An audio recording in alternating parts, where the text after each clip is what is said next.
What does it feel like to live in a place where you're punished for telling the truth? Where people you deeply trust betray you, and where you're driven to destroy the things that mean the most to you? I found out unexpectedly in Rwanda. I went to Rwanda to write a book, and I'd heard only good things about the country.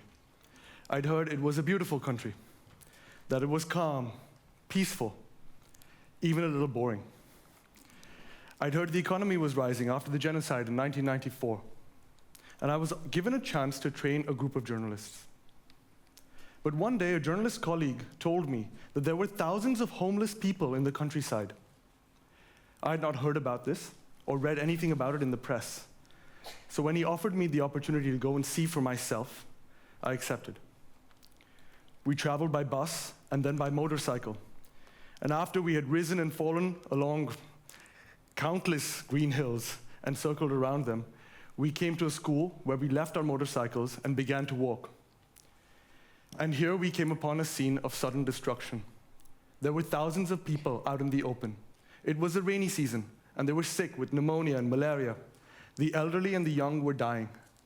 Their huts were roofless.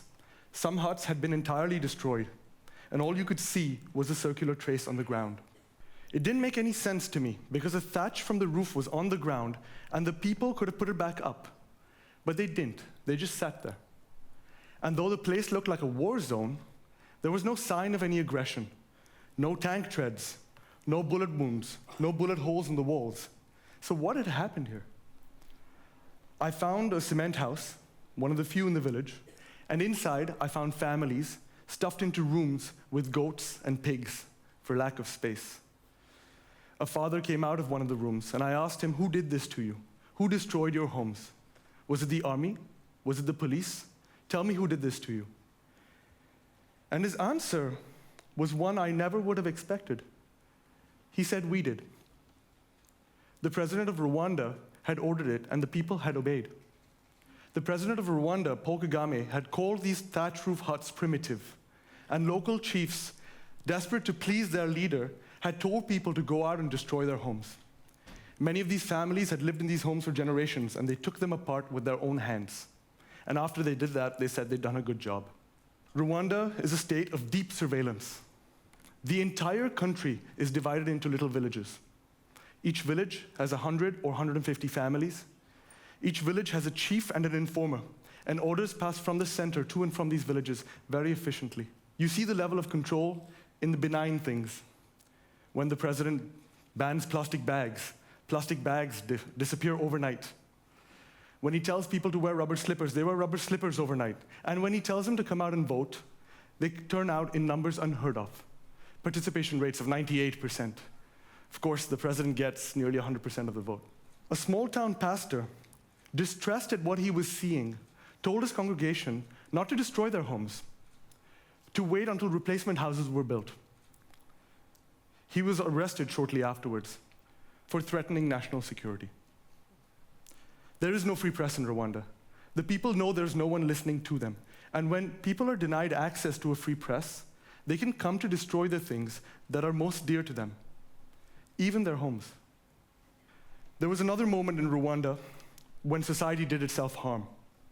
The genocide in Rwanda killed nearly 1 million people. Rwandans killed each other. And the genocide was given force by this same system of villages. When the government issued the order to kill, the genocide began almost simultaneously across the country. Each village received the order to kill and told their people to go out. Those who opposed the government's orders were silenced or themselves killed, until there was only a single voice in the country, the voice of the government. Rwanda today is not so different. Among the journalists I taught in my class, none are practicing. One of my journalist colleagues was shot dead on the day he criticized Kagame. 2 young women went to prison for many years for insulting Kagame. 2 others fled the country, fearing for their lives. Others have joined the presidential propaganda team, or simply abandoned journalism because it's too dangerous for themselves and their families. I've documented more than 60 journalists who over the last 20 years have fled the country, been imprisoned, tortured, disappeared, and killed. Some have even been killed in exile. That's one journalist every 4 months. One of my students was Gibson. He was a sharp guy and a wonderful writer. And after he criticized the government, he began to be pursued. As he fled the capital, he was tracked down by this same network of surveillance. Every place he went to, he was informed on. Every hotel he stayed in transmitted his information. Where was he going to hide?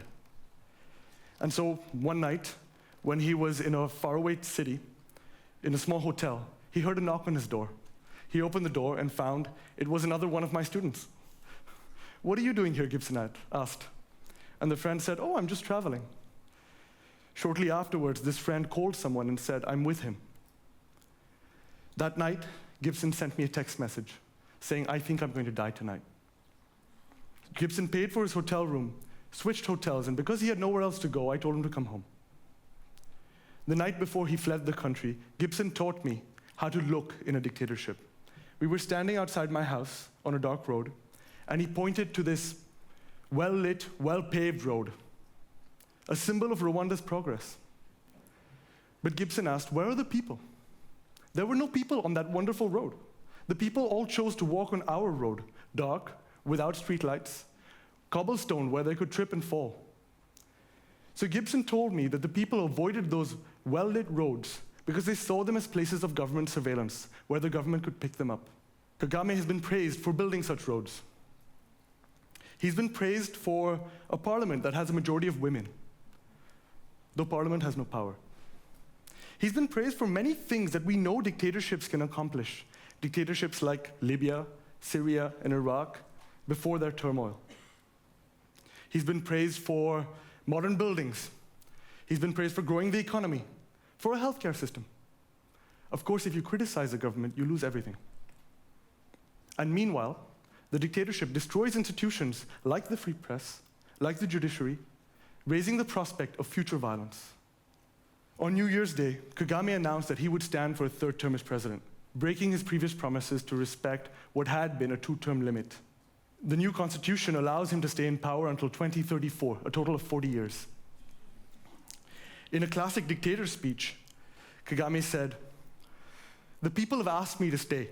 I can only accept." His political opponents are all either out of the country, in prison, or dead. So there's no opposition in Rwanda today. And despite this, Kagame was recently invited by Harvard University to speak on the topic of democracy. To those who know dictatorship, it can be easy to see through the facade. I remember during the 2010 presidential election, which I covered, at an opposition rally, a woman was organizing the campaign. And she was so afraid that people would actually believe that she supported the opposition, that even as she organized this opposition rally, she wore a t-shirt of Kagame. And if you asked her who she's going to vote for, she said Kagame. I remember a Russian UN worker whom I met 3 days after he arrived in the country. And I asked him, "What do you think of Rwanda?" And he laughed and he said, "Just like the Soviet Union, I opened the newspaper this morning and there's only good news." So where is the bad news? It can feel incredibly lonely living in a dictatorship. Even in the capital, in crowded markets, when you can't talk about your brother or sister who disappeared or was killed. It can feel incredibly lonely when everyone around you describes this silence of fear as peace. And when they describe those well-lit roads, empty roads, as signs of progress. It can feel incredibly lonely when you're asked to destroy your own home. As one Rwandan told me, we don't know where the state ends and where we begin. And it is this sense of isolation that gives the government great power over people and allows these crimes to be committed. It's reached a point where the people are inflicting these crimes upon themselves on government orders.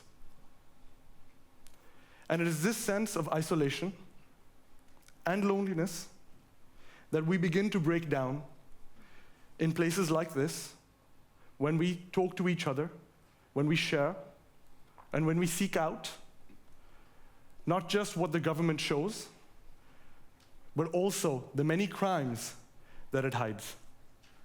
Thank you.